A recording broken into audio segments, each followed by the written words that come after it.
को रिपीट करते हुए। तो जो पहला क्वेश्चन है हमारे पास, distance of the point 3,4 from y axis. देखो बहुत सिंपल फॉर्मूला है कि हमें पॉइंट, हमें क्या फाइंड करनी है, डिस्टेंस फाइंड करनी है, डिस्टेंस फाइंड करनी है। कौन से पॉइंट से? पॉइंट है हमारे पास 3,4। अब हमको ये बताओ कहां से फाइंड करनी है, बस एक पॉइंट का हमें ध्यान रखना है। इसने बोला फ्रॉम y एक्सिस से, कहां से फाइंड करना है, y एक्सिस। अब एक पॉइंट बस बच्चों इसमें ध्यान रखने वाला पॉइंट होता है, ये एमसीक्यू क्वेश्चन है, 1 मार्क्स क्वेश्चन है, मैं कह रहा हूं 2 मिनट में कर दोगे। कैसे? अगर ये y एक्सिस से मांग रहा है तो एक चीज ध्यान रखना, ये जो होता है हमारा x होता है, ये जो होता है हमारा y होता है। अगर ये y एक्सिस से मांग रहा है तो हमारी डिस्टेंस कितनी होगी y एक्सिस से? 3 होगी। डिस्टेंस कितनी होगी? 3 होगी। अगर ये y एक्सिस से डिस्टेंस मांगेगा, कहां से? y एक्सिस से, तो हमारी डिस्टेंस क्या होगी? 3। अगर ये मांग लेता क्वेश्चन में from x axis, from x axis से, तो हमारी डिस्टेंस क्या होती? तो हमारी डिस्टेंस होती 4। क्या हो जाती? 4। तो यहां एक चीज ध्यान रखना, जब भी y एक्सिस से मांगेगा तो डिस्टेंस होगी 3 और x एक्सिस से मांगेगा तो डिस्टेंस होगी 4। यही हमारा क्या होगा? राइट आंसर होगा। और जो सेकंड क्वेश्चन है वो क्या कह रहा है कि इफ sin थीटा बराबर 4/5, हमारे पास क्या ये बने कि sin थीटा बराबर 4/5 और हमें फाइंड क्या करना है? 4 tan थीटा की वैल्यू हमें फाइंड करनी है। वैल्यू किसकी फाइंड करनी है? 4 tan theta, 4 tan theta minus 5 cos theta, minus 5 cos theta upon में sec theta plus 4 cot theta, ठीक है। तो हमारे पास ये मतलब कि sin थीटा बराबर 4/5 और वैल्यू हमें फाइंड करनी है इसकी। तो हमने देखा कि हमें गिवन क्या है, तो हमको पता है कि ये 4 जो है, ये जो 4 है वो हमारा क्या है? परपेंडिकुलर होता है। क्या होता है? परपेंडिकुलर। और जो 5 है वो मेरा क्या है? हाइपोटेन्यूस है। क्या है? हाइपोटेन्यूस। सबको पता है कि sin की जो वैल्यू होती है परपेंडिकुलर अपॉन हाइपोटेन्यूस होती है, तो ये परपेंडिकुलर और ये क्या हो गया? हाइपोटेन्यूस। अब एक चीज ध्यान रखो कि अगर हमें परपेंडिकुलर हाइपोटेन्यूस है तो हमारे पास tan थीटा की वैल्यू क्या होगी? तो मैं देखिए tan थीटा की वैल्यू अगर मैं बात करूं tan थीटा की, तो हमारा फार्मूला होता है परपेंडिकुलर अपॉन बेस। यहां पे हमें बेस गिवन है, अब हमें बेस गिवन करनी है, तो हमें क्या करना पड़ेगा? बेस निकालना पड़ेगा। तो बेस किससे निकालोगे? बाय पाइथागोरस थ्योरम से, बाय पाइथागोरस थ्योरम से। अब हम पाइथागोरस थ्योरम कैसे लगाते हैं? सबसे पहले हमें हाइपोटेन्यूस की स्क्वायर इक्वल टू बेस की स्क्वायर प्लस परपेंडिकुलर की स्क्वायर, ये तो होता है, ठीक है। अब हाइपोटेन्यूस की स्क्वायर क्या है? पता नहीं, पता है। हाइपोटेन्यूस की स्क्वायर क्या है? पता है, तो पता है कि नहीं पता? क्या है? 5 की स्क्वायर प्लस इक्वल बेस पता है? नहीं पता, तो बेस को बेस की छोड़, परपेंडिकुलर 4 की स्क्वायर, ये कितना हो गया? 25 equal to b square plus 16, plus का 16 हो आगे माइनस, तो 25 minus 16 equal to b square, 9 equal to b square. Square हटा के इसमें क्या लगा दोगे? Square root. क्या लगा दोगे? Square root. तो b की वैल्यू कितनी आ गई बच्चों? 3 आ गई। b की वैल्यू आएगी, बेस की जो वैल्यू आएगी वो कितनी आएगी? 3 आएगी। तो हमने देखा tan की वैल्यू सबसे पहले देखो लिखने का तरीका, सॉल्विंग, फिर हम tan की वैल्यू फाइंड कर रहे हैं। तो परपेंडिकुलर कितना था? 4, बेस कितना था? 3। फिर हमने देखा हमें फाइंड करना है cos थीटा की वैल्यू। किसकी वैल्यू फाइंड करनी है? cos थीटा की। तो cos थीटा बराबर क्या होता है हमारा? Base upon hypotenuse, base upon hypotenuse. तो देखो बेस कितना है? 3 है, हाइपोटेन्यूस कितना है? 5 है। ये हमारी किसकी आ गई वैल्यू? cos थीटा की। फिर हमने कहा sec थीटा की वैल्यू फाइंड करनी है, तो हमने कहा sec थीटा बराबर, sec थीटा बराबर क्या फॉर्मूला होता है बच्चों? देखो sec थीटा जस्ट अपोजिट होता है cos थीटा का, यानी हाइपोटेन्यूस अपॉन बेस। हाइपोटेन्यूस कितना है? 5 और बेस कितना है? 3। फिर हमने कहा 4 cot थीटा, तो cot थीटा किसका अपोजिट है? tan थीटा का। तो cot थीटा किसका अपोजिट होता है? tan थीटा का। तो b अपॉन b है, ये क्या p अपॉन b, तो जस्ट क्या हो जाएगा? b अपॉन p, है ना? ठीक है, p अपॉन p। अब b कितना है हमारा? 3, p कितना है हमारा? 4। ये हमारी किसकी वैल्यू निकलाई? देखो tan की निकलाई, cos की निकलाई, sec की निकलाई और cot की निकलाई। अब हमें वैल्यू किसकी फाइंड करनी है? इसकी फाइंड। तो हमने कहा 4 into tan थीटा की वैल्यू 4/3 माइनस 5 into किसकी है? cos थीटा की 3/5 अपॉन इक्वल यहाँ पे क्या हो गया? 4 into 4/3 minus 5 into 3/5 sec theta की वैल्यू sec थीटा की वैल्यू है हमारे पास 5/3 कितनी है देखो sec थीटा की वैल्यू 5/3 प्लस 4 into 3/4 क्योंकि cot थीटा की वैल्यू कितनी थी 3/4। अब देखो सॉल्विंग कैसे करेंगे 16/3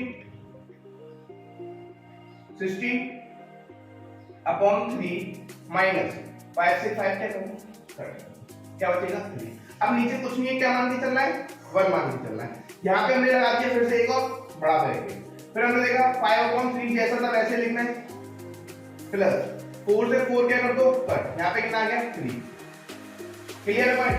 अब इसके आगे देखो कहानी क्या बनती है कि 3 और 1 का मैंने अगर एलसीएम लिया तो कितना आएगा 3 आएगा नहीं आएगा 3, और मैंने 1 करा तो यहाँ पे 16, यहाँ पे क्या आएगा -9 अपॉन ऐसे लूंगा तो कितना आएगा 3, यहाँ पे करूंगा 5 और 3 3 जा 9 क्या आएगा 9। देखो यहाँ से 3 से 3 तो पहले काट ही दो, सबसे पहला काम क्या करना है इस 3 से 3 को काट दो क्योंकि अपॉन में आ रहा है। 16 में से 9 गए कितने बचे 7 और 5 प्लस 9 कितना होता है बच्चों 14, तो 7/14 भी तो कट रहा है, काट उसको भी 7 बन गया 7 और 14 2 जा सॉरी 7 2 जा 14, ये क्या होगा हमारा राइट आंसर होगा परफेक्ट। क्या कह रहा है हमसे कि इन द फिगर जो हमें फिगर गिवन है उसमें हमें ये कह रहा है BD और C, यानी कि एक लाइन BD और एक लाइन C किस पॉइंट पे काटती है P पॉइंट पे काटती है। तो हमें प्रूव करना है कि ट्रायंगल PBC सिमिलर है ट्रायंगल PD। तो कैसे प्रूव करोगे, तो सबसे पहले हमने लिखा क्या है कि हमें दो ट्रायंगल दे रखे हैं। कौन कौन से ट्रायंगल दे रखे हैं, एक तो दे रखा है PBC और एक दे रखा है PDE। ठीक है, ये हमारे पास दो ट्रायंगल है PDE और PBC। तो हमने लिखा हमने क्या लिखा in triangle PBC and PD, triangle PD।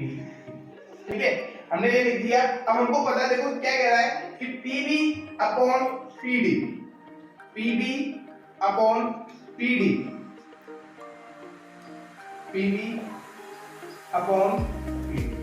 किसके बराबर होगा, PB अपॉन PD किसके बराबर होगा PC अपॉन PE होगा नहीं होगा, कैसे होगा देखो देखते हैं। PB हमारा कितना दे रखा है हमें, PB हमें दे रखा है 5, PD दे रखा है हमें 10, PC हमें दे रखा है 6, PC कितना दे रखा है 6 और ये कितना दे रखा है 12। काट देते हैं 1/2 इक्वल टू 1/2, ये हमारे क्या होगा दोनों लाइन इक्वल हो गई, यानी कि हमारी जो साइड थी वो क्या हो गई 1/2 के बराबर हो गई। और फिर हमने देखा कि एक एंगल हमारा ये वाला और ये वाला एंगल कौन सा है देखो ये और ये दोनों आपस में क्या है वर्टिकल अपोजिट एंगल शो कर रहे हैं। तो हमने लिखा एंगल BPC इक्वल है एंगल EPD। किसको शो कर रहे हैं, एंगल BPC इक्वल है एंगल EPD, यानी कि ये दोनों जो एंगल है ये वाला और ये वाला एंगल जो है वो दोनों आपस में इक्वल है। क्यों है, बाय वर्टिकल अपोजिट एंगल के थ्रू। तो हम यहाँ पे ये कह सकते हैं कि अगर हमारे पास तीन प्रॉपर्टी सेम हो जाती है, पहली प्रॉपर्टी हमने दोनों को सेम करी, पहली प्रॉपर्टी ये दोनों सेम है, दूसरी प्रॉपर्टी इससे सेम हो गई, तीसरी प्रॉपर्टी ये हो गई। जब भी हमारे पास तीन प्रॉपर्टीज सेम हो जाती है तो हम कह सकते हैं कि ट्रायंगल जो हमारा PBC सिमिलर होगा ट्रायंगल PBC बाय क्योंकि हमारे पास दो साइड थी, एक साइड दो साइड, यानी एक दो ऐसे हमारे पास एक एंगल है तो हम बाय क्या लिख सकते हैं ऐसे एस सिमिलर जी। तो जो यहाँ पे हमें जो क्वेश्चन दे रखा है वो क्वेश्चन है कि हमें फाइंड करना है शेडेड रीजन को। हमें क्या फाइंड करना है, शेडेड रीजन। हमें ये पता है टू कॉन्सेंट्रिक सर्कल है, कौन सा सर्कल है, दो कॉन्सेंट्रिक सर्कल है जिसकी पहले की जो रेडियस है, एक तो हमारे पास रेडियस है कैपिटल सेंट्रिक यानी कैपिटल सर्कल की जो कि है 7 सेंटीमीटर, और एक है हमारे पास स्मॉल सर्कल की जिसको हम क्या मान लेंगे स्मॉल r 3.5 सेंटीमीटर। और हमें फाइंड क्या करना है, हमें फाइंड करना है शेडेड रीजन। क्या फाइंड करना है, शेडेड रीजन। देखो शेडेड रीजन का एरिया कैसे फाइंड करोगे, तो एरिया ऑफ शेडेड रीजन।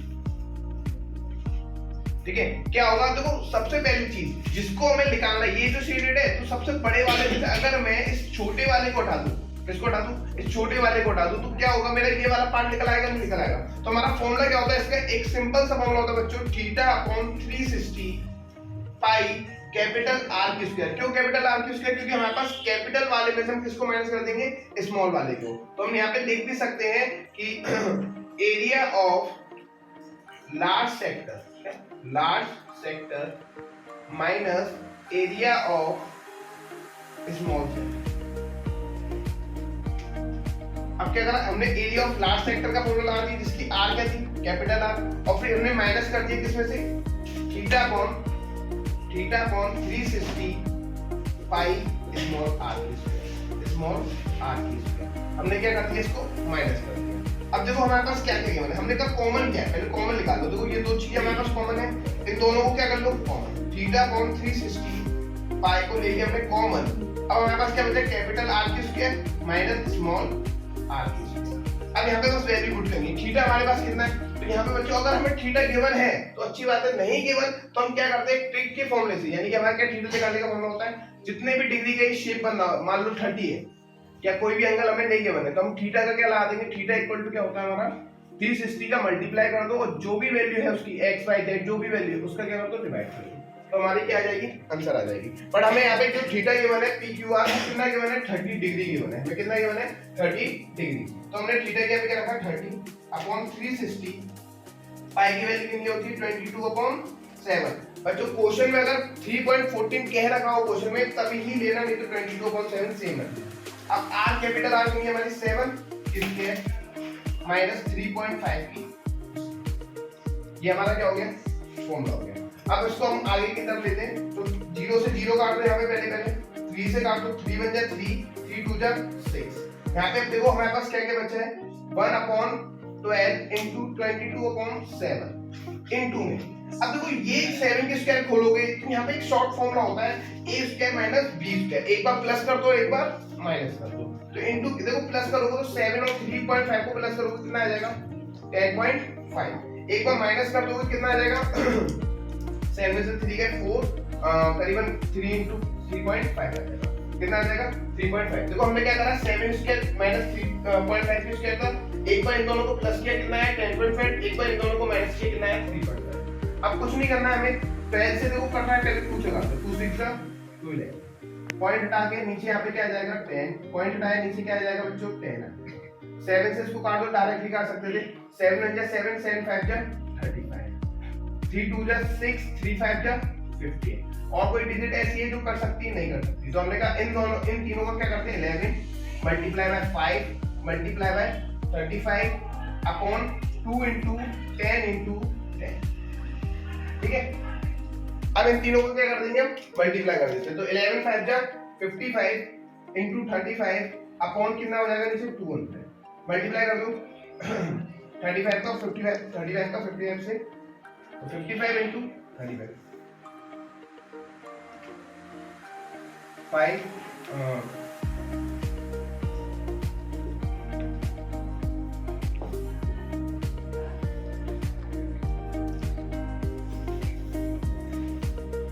2 से डिवाइड कर दो, 2 9 जा 8, 2 9 जा कितना आ जाएगा हमारा यहाँ पे आंसर 9.625, कितना आ जाएगा 9.625। ये हमारा कंप्यूटर है,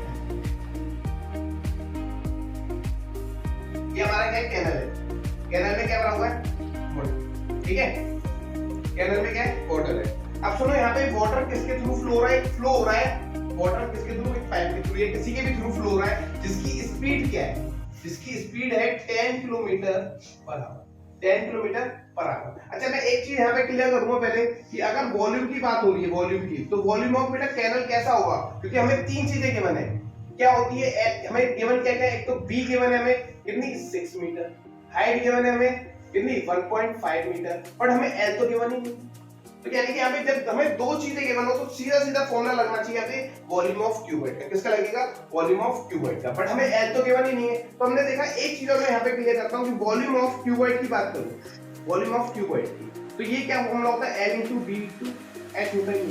अगर मैं LB को क्या बोल दूं, एरिया बोल दूं, क्या बोल दूं एरिया, एरिया into H भी तो कह सकता हूं ना इसके वॉल्यूम को, एरिया into H, तब भी क्या रहेगा वॉल्यूम ऑफ क्यूबॉइड रहेगा, ठीक है। तो अब मैं इस फॉर्मूले में अगर मैं बात करूं तो निकालेंगे कैसे, तो हमें गिवन क्या क्या था हमें गिवन था एक तो एल हमें गिवन नहीं है, बी हमें गिवन है और ये गिवन है और एक हमें स्पीड गिवन है। तो मैंने कहा ठीक है, स्पीड के साथ हमें एक टाइम और गिवन है। देखो नीचे क्वेश्चन में दे रखा है 30 मिनट, टाइम भी गिवन है। कितना टाइम गिवन है?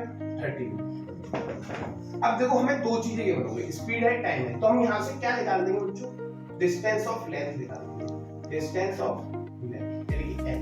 ठीक है, क्या कैसे निकालेंगे? डिस्टेंस का फॉर्मूला सबको याद है, स्पीड इनटू क्या होता है? टाइम होता है। क्या होता है? Speed into time. स्पीड कितनी थी? 10 किलोमीटर पर आवर थी कि नहीं थी? और टाइम कितना था हमारे पास? 30 मिनट। अब बेटा यहाँ पे देखो सॉल्यूशन क्या है। अब बच्चे क्या गलती कर देंगे, 10 या 30 से कहता 300 लिख देंगे। नहीं बच्चों, ये क्या है? किलोमीटर में सबसे पहले इसको मीटर में चेंज करो, क्योंकि हमारे पास जितनी भी लेंथ है सब किसमें? मीटर में। तो उसको मीटर में चेंज करने के लिए किससे मल्टीप्लाई कर दूंगा?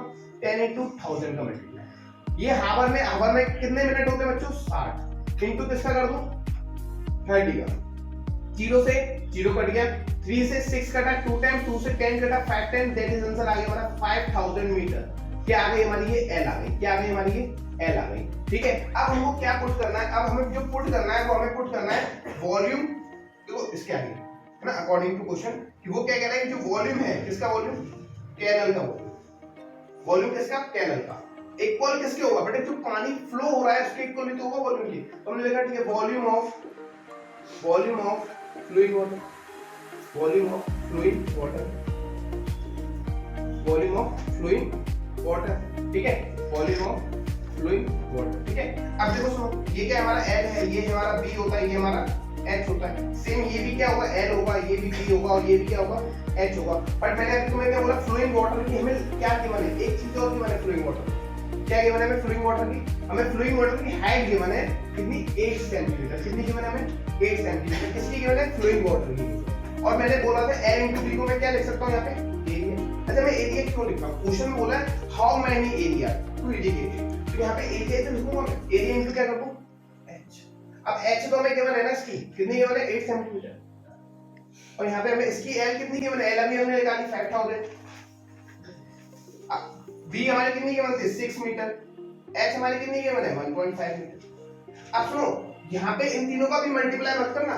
क्यों? क्योंकि अभी हम इसको भी लेके आएंगे। देखो 5000 meter into 6 meter into 1.5 meter. एक बेटा देखो ये सेंटीमीटर में, ये मीटर में।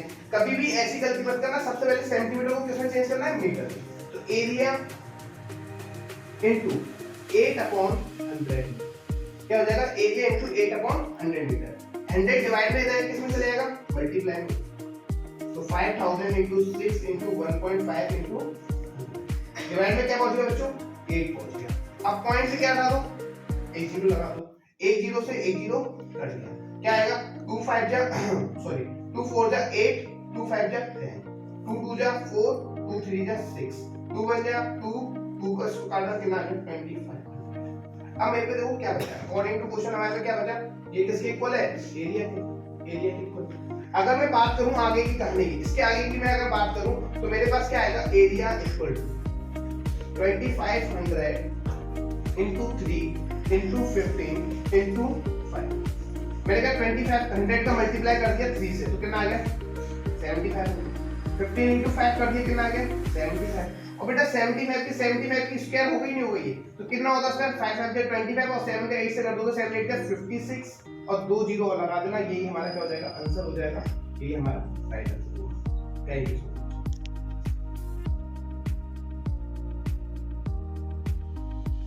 हमें इसका क्या फाइंड करना है? पेरीमीटर फाइंड करना है। तो पेरीमीटर फाइंड करना है जिसमें हमें क्या गिवन है कि एंगल है हमारा, यानी थीटा जो हमारा वो 60 है और जो हमारी ये गिवन है हमें वो क्या गिवन है? रेडियस गिवन है। तो हमने देखा पेरीमीटर ऑफ सेक्टर फाइंड करना है, तो इसका एक फार्मूला होता है छोटा सा। क्या होता है? थीटा अपॉन 360 इनटू 2 पाई r प्लस 2r। ये हमारा क्या हो गया? पेरीमीटर का फार्मूला हो गया। किसका? पेरीमीटर ऑफ सेक्टर का। अब कुछ भी मत करना है, थीटा की जगह पे क्या रखना है? थीटा की जगह पे 60 पुट कर दो और r की जगह पे 7 सेंटीमीटर पुट। देखो थीटा कितना हमारा 60 upon 360 into 2 into 22 upon 7 into r कितना हमारा 7। हमने देखा प्लस में क्या है? 2r, तो 2 इनटू 7। ठीक है, अब हमने देखा काट ले, 0 से 0 काटा, 6 1 जा 6 6 6 6 जा 36, 7 से 7 कट गया, 2 3 जा 2 3 जा 6, 2 1 जा 2। अब हमारे पास देखो क्वेश्चन में क्या बचा, ऊपर 22 ऊपर बचा है और नीचे क्या बचा है 3, प्लस में क्या चल रहा है 2 7 या 14। ये हमारा क्या हो गया, हमें कंप्लीट। बस इसको क्या करना है, सॉल्व करना है, छोटा सा 1 लगा दो नीचे, 3 क्या हो गया 3 बन गया 3, 1 का इससे करेंगे क्रॉस कर देना 122, 3 का 14 से करा प्लस 14 3 कितना होता है बेटा 42 होता है। ठीक है, अब दोनों को क्या कर दो प्लस, तो 2 2 4 4 और 2 6 अपॉन 3, ये क्या होगा हमारा आंसर होगा 64 अपॉन 7, ये क्या होगा हमारा आंसर होगा। Thank you so much. इसी तरह मेरी वीडियो को देखते रहें। इस वीडियो को पूरा देखने के लिए, यहाँ तक तुमने अगर वीडियो देखी है तो तुम्हें समझ में आ गया होगा कि कुछ मोस्ट इंपोर्टेंट क्वेश्चन है जो यूपी बोर्ड और सीबीएसई बोर्ड में बहुत ज्यादा मोस्ट रिपीटेड क्वेश्चन आए हैं। ठीक है, और इसी तरीके से वीडियो को लाइक भी करना है और वीडियो को शेयर भी करना है आगे तक फ्रेंड्स को दिखाने के लिए, और जितना आप शेयर करते हो उतना मुझे मोटिवेट मिलता है। क्या मिलता है, मोटिवेट। तो इसी तरह तुम बढ़ाते रहो, आगे करते रहो। ठीक है, थैंक यू सो मच। और 100 सब्सक्राइबर्स मेरे कंप्लीट हो गए हैं इस चैनल पर, बहुत बहुत शुक्रिया। तो आप सबका, आपने सपोर्ट किया, ऐसे सपोर्ट करते रहना। Thank you.